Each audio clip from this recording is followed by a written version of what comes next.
Hello বন্ধুরা, কেমন আছো সবাই? আশা করছি সবাই বেশ ভালো আছো, আর আমরাও কিন্তু বেশ ভালো আছি। তো আরও একবার স্বাগত জানাই তোমাদের সবাইকে, অনেক অনেক ভালোবাসা নিও তো আমার চ্যানেলে। বাড়িতে ফিরে ড্রেস চেঞ্জ করে কিচেনে চলে এসেছি, এখন ব্রেকফাস্ট বানাচ্ছি। ও আমাদেরটা কিন্তু হয়ে গেছে, জানো তো। আমরা রুটি খেয়েছি, রুটি বানিয়েছিলাম, আগের দিনের তরকারি ছিল, সেই তরকারি আর রুটি বানিয়ে নিয়েছিলাম। আমার আর হাজব্যান্ডের জন্য হয়ে গেছে। আর ছেলে পরোটা খাবে বলে বেরিয়েছে, আমার থেকে টাকা নিল, নিয়ে পরোটা খেতে গেছে, বাইরে বললো খাবে দোকানে। এটা মেয়ের জন্য বানাচ্ছি ব্রেকফাস্ট, এটা পাস্তা বানাচ্ছি ওর জন্যে। তো পেঁয়াজগুলো ফ্রাই করে নিচ্ছে, পেঁয়াজ আর ডিম দিয়ে কিন্তু পাস্তাটা ফ্রাই করেই বানাবো। তো বন্ধুরা, ভিডিওটা স্কিপ না করে পুরোটা দেখো, আশা রাখছি আজকের ভিডিও কিন্তু তোমাদের বেশ ভালো লাগবে। আর এখন ব্রেকফাস্ট বানাচ্ছি, এটা মেয়ের জন্যে, ও খাবে, ব্রেকফাস্ট হয়ে যাবে। আর কিছু কাজকর্ম করবো, রান্নাবান্না একটু তাড়াতাড়ি করব, করে আজকের একটু বেরোবো, বাইরে একটু কাজ আছে। কাজ বলতে একটু আধার কার্ডের ব্যাপার আছে, আধার কার্ডের লিঙ্ক মানে একটু কিছু করার আছে ওর মধ্যে। তো ওই জন্যে কিন্তু আধার কার্ডের কাজের জন্যেই আমি বেরোবো। তো ওই জন্যে তাড়াতাড়ি করে কাজকর্ম করে রান্না করে তারপরে বেরোবো, মানে এই সময়টা বেরোলে তো সময় লাগবে, কাজ কখন আসবো কোনো ঠিক নেই। ওই জন্যে কিন্তু রান্না করে পুরো সমস্ত কাজ গুছিয়ে রেখে তারপরেই বেরোবো। আমাকেই যেতে হবে, হাজব্যান্ডকে বললাম যে তুমি এটা করে নাও কাজটা। বললো না, আমি আমার কাজ করব, তুমি তোমার রান্না করে ওই কাজটা কিন্তু করে নাও আগে, মানে আগেই করতে হবে, দেরি করলে হবে না। তো আমি এই কাজকর্মগুলো রান্না করে নিয়ে তারপরে আমি বেরোবো। আর আজকের এমনি অনেক সকালে ঘুম থেকে উঠেছি, 6টায় উঠেছি আজকের ঘুম থেকে, 6টার সময় উঠলাম, উঠে কিন্তু একটু ফ্রেশ হলাম, হয়ে রেডি হয়ে অফিসে গেছিলাম, অফিসের কাজকর্ম সেরে আবার বাড়িতে এসে বাড়ির কাজকর্ম সেরে আবার বেরোবো, আমি যাব। আর এটা ব্যাংকে যেতে হবে, আধার কার্ডের কাজটা ব্যাংকে, আগের দিনকে আমি গেছিলাম তো জেনে এসেছি, তো বলেছে ব্যাংকে যেতে, ব্যাংকে গিয়েই কিন্তু কাজ করতে। আর আজকে তো বৃহস্পতিবার, আজকেরই যেতে হবে, কারণ আজকে যদি আমি না যাই তাহলে কিন্তু আরও দেরি হয়ে যাবে। কেন বলো তো, শুক্র শনি রবি 3 দিন বন্ধ থাকবে ব্যাংক, ওই জন্যই আমাকে আজকেরই যেতে হবে, গিয়ে কাজটা করতে হবে। আর সকালে ওই যে রুটি বানিয়েছিলাম, রুটি বানালে না গ্যাসটা একটু নোংরা মতো হয়েই থাকে, ওই যে গুঁড়ো গুঁড়ো মানে আঠাগুলো চারিদিকে ছড়িয়ে থাকে, তো ওই জন্য একটু মানে নোংরা মতো টাইপের হয়ে যায়। তো আমার যখন ব্রেকফাস্ট হয়ে গেছে বানানো পাস্তাটা, সাথে সাথে কিন্তু পুরো গ্যাস একদম ওভেনটা মুছে নিচ্ছি একদম। আর ওয়ালের টাইলসগুলো সমস্ত কিছু মুছে নিচ্ছি, কারণ রান্নারও তেমন কিছু একটা হেভি নেই আজকের সোয়াবিনের তরকারি করব, তো ওই জন্য কিন্তু পুরো গ্যাস সমস্ত কিছু মুছে নিচ্ছি, রান্নার পরে হালকা মুছে নিলেই কিন্তু হয়ে যাবে। আর ওয়ালে তো মুছি রেগুলার, জানোই, কারণ মানে তেল ছিটকায় রান্না করি, যা যা মানে নোংরা যে হয়, ডেলিরটা তো ডেলি মুছে নিই আমি, তো এখন কিন্তু সেইগুলো কিন্তু মুছে নিচ্ছি, মুছে মাছে নিয়ে তারপরে আমি রান্নাটা করব। আর সয়াবিনটা ভিজিয়ে রেখেছি, সয়াবিন তো আমি গরম জলে ভেজাই না, সয়াবিন ঠান্ডা জলেই ভেজাই, কারণ সয়াবিনটা যে ভেজানোর পরে যে চিপে যে তুলতে হয় না, গরম জলে ভেজালে ওটা ঠান্ডা হতে অনেকটা সময় লাগে, আবার হাত দিয়ে তো চিপতে হবে, ওই জন্য আমি ঠান্ডা জলেই মানে ভেজাই, ঠান্ডা জলে ভেজালে আমার সুবিধা হয়। তো আমি গ্যাস এগুলো পরিষ্কার করছিলাম, তখন আমি সয়াবিনটা ভিজিয়ে রেখে দিয়েছিলাম বাটির মধ্যে। আর সংসারের কাজ তো এমনই, কখনোই শেষ হয় না, সারাদিন কাজ থাকে, মানে একটার পর একটা করতেই থাকি। কোথাও যাওয়ার থাকলেও সেই কাজগুলো থাকে, করে কমপ্লিট করে তারপরে কিন্তু যেতে হয়। তো গ্যাসটা যখন মোছা হয়ে গেছে, এদিকে ভাবলাম যে বেসিনটাও পরিষ্কার, আর হোয়াইট কালার বেসিন তো মানে একদিন ছাড়াই পরিষ্কার করতে হয়, না হলে কী বলতো, যে হাত ধোয়া হয়, মুখ ধোয়ার জলের একটা ছিটকা দাগ থাকে, একটু ময়লা থাকে, সেগুলো একটু মানে কেমন একটা নোংরা মতো হয়ে থাকে, ওই জন্যে একদিন বা 2 দিন ছাড়াই কিন্তু বেসিনটা আমি পরিষ্কার করি।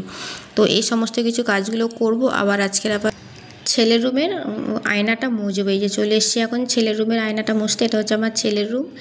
আর মানে অন্য রুমে তো আলমারি আছে, ড্রেসিং টেবিলও আছে, কিন্তু আমার ছেলের রুমে খাটও রাখিনি, ও আমার রুমেই ঘুমায়, আমার রুমে তো দুটোই বেড আছে, তার মধ্যেও একটা ঘুমায়, একটা আমরা ঘুমাই। আর ওর রুমে কিন্তু এই যে দরজাগুলোও মুছছি আজকের, আর আয়নাটাও পুরো মুছলাম, আয়নাটা কীরকম দাগ দাগ মতো হয়েছিল, ও একটু আয়না দেখে, একা একা তো মুছতে পারে না, তো আমি আজকের সময় পেলাম, তো আজকে কিন্তু ছেলের রুমের ডাস্টিংগুলো শুরু করেছি। তো এই সমস্ত কাজগুলো যখন হয়ে গেছে আমার, আর এখন জামা কাপড় ভাঁজ করছি, জামা কাপড়টা আগের দিনের জামা কাপড়, এখন বর্ষার দিন তো মানে মেলে দিলে তো সাথে সাথে শোকায় না, ওটা শোকাতে সময় লাগে, ওই জন্য বিকালে আর কিছু ভাঁজ করিনি, ওগুলো বিকালে ভেজা ছিল জামা কাপড়গুলো, সমস্ত কিছু ব্যালকনিতে রাখা ছিল। আর সকালে তো আমরা যখন উঠি তখন অফিস চলে যাই, তখন তো আর এই সমস্ত কাজকর্ম হয় না, তো বাড়িতে যখন আসি তখন হালকা একটু মানে রোদ ছিল, তো সেগুলো কিন্তু ভালো মতো শুকিয়ে গেছিলো। আর এবারে আমি স্নান করব, তখন তো কিছু জামা কাপড়গুলো কাচবো মেলবো, তো ওই জন্য কিন্তু সমস্ত যে জামা কাপড়গুলো ছিল ব্যালকনিতে সেই সমস্ত কিছু তুলে নিলাম, নিয়ে ভালো করে ভাঁজ করে নিচ্ছি, নিয়ে এটা ওয়ার্ড্রপে রাখবো, যেটা যেখানকার জিনিস সেটা সেই মতো গুছিয়ে রেখে তারপরে স্নান করবো। মানে যতটুকুনি কাজ করার ছিল করে নিলাম। আজকের আবার বৃহস্পতিবার, স্নানটা করে নিতে হবে তাড়াতাড়ি, রান্নাটা আমি পরেই করব। তো স্নান হয়ে গেছে আমার, জামা কাপড়গুলো মেলে দিচ্ছি, যেগুলো মানে পরেছিলাম, তারপরে দু একটা থাকে বালতির মধ্যে যেগুলো কাচতে হবে, তো যতটুকুনি দরকার ছিল কাচাকুচি করে নিয়েছি, নিয়ে এখন মেলে দিচ্ছি। আজকে যেহেতু বৃহস্পতিবার পুজো দেব, আগে পুজোটা দিয়ে নেবো, তারপরে কিন্তু রান্না করবো। ওই যে বললাম রান্না মানে হেভি কিছু নেই, হালকার উপর দিয়ে আছে, রান্না তো আর বেশিক্ষণ লাগবে না, বাট পুজোটা দিতে কিন্তু সময় লাগবে, যেহেতু বৃহস্পতিবার ফুল দিয়ে পুজো দিতে একটু বেশি সময় লাগে। জানি এটা সবারই সময় লাগে, আমার একার না, বৃহস্পতিবার মানেই পুজো দিতে সময় লাগবে। তো এইদিকে দেখো জামা কাপড়গুলো মেলা তো আমার হয়ে গেছে, আর ব্যাগটা হচ্ছে নিচে ঝুলছিল, কখনো চাবি দেওয়া হয়েছে বা নেওয়া হয়েছে, তো এই জন্যে কিন্তু মানে দিতে হয়েছিল ব্যাগটা ঝুলিয়ে, তারপরে ব্যাগটা তোলা হয়নি, তা আমি কিন্তু ব্যাগটা তুলে নিলাম। আর স্নান হয়ে গেছে, তো চলে আসলাম ঠাকুর ঘরে। আর আমার না ফোনে চার্জ ছিল না একদম, তো যতক্ষণ পুজো দিচ্ছিলাম বেশ অনেকটা সময়, তো ফোনটা আমি চার্জে বসিয়ে রেখেছিলাম, ওই জন্যে কিন্তু পুজো দেওয়ার সময় ক্যামেরাটা আর করতে পারিনি, ফোনে একদমই চার্জ ছিল না। তো অফ ক্যামেরায় পুজো মানে পুরো পুজোটা দিয়ে নিলাম, আর পুজো পুরো দেওয়া হয়ে গেছে। এখনও কিন্তু আমি রান্না করিনি, তো তোমাদের সাথে একটু শেয়ার করে নিচ্ছি যে আজকের বৃহস্পতিবারে ঠাকুরকে কীভাবে আমি সেবা করেছি, তো সেটাই একটু তোমাদেরকে দেখিয়ে দিচ্ছি। আর বৃহস্পতিবার করে ঠাকুরকে আমরা মিষ্টি খেতে দিই, জানো তো, সপ্তাহে একদিন করে এই যে মিষ্টি আনে খেতে দিই, আর যখন নতুন কোনো ফল থাকে তখন দেওয়া হয়। তো আজকে যেহেতু বৃহস্পতিবার ছিল, মিষ্টি দেওয়া হয়েছে ঠাকুরকে খেতে। আর এমনি কিছু যদি নতুন কিছু খাবার বানানো হয় তখন ঠাকুরকে দিই, আর নতুন কোনো ফল আসলে বাজারে তখন ঠাকুরকে দেওয়া হয়। আগে ঠাকুরকে দিয়ে দিই, তারপরে কিন্তু আমরা খাই সেই ফল। তো ওদিকে পুজো দেওয়া হয়ে গেছে, অফ ক্যামেরায় পুজো দিয়েছিলাম, পুজো দেওয়ার পরেও একটু তোমাদের সঙ্গে শেয়ার করে নিলাম। আর এখন চলে আসলাম কিচেনে, এখন বানাচ্ছি হচ্ছে সোয়াবিনের যে ওদিকে তো বলেই দিলাম যে সোয়াবিন ভেজানো আছে আমার, ওটা আমি পরে দেখাচ্ছি তোমাদেরকে। তো আলু কেটে নিচ্ছি, আলু খুব বেশি দেবো না, কারণ 2 পিসই আলু দেবো।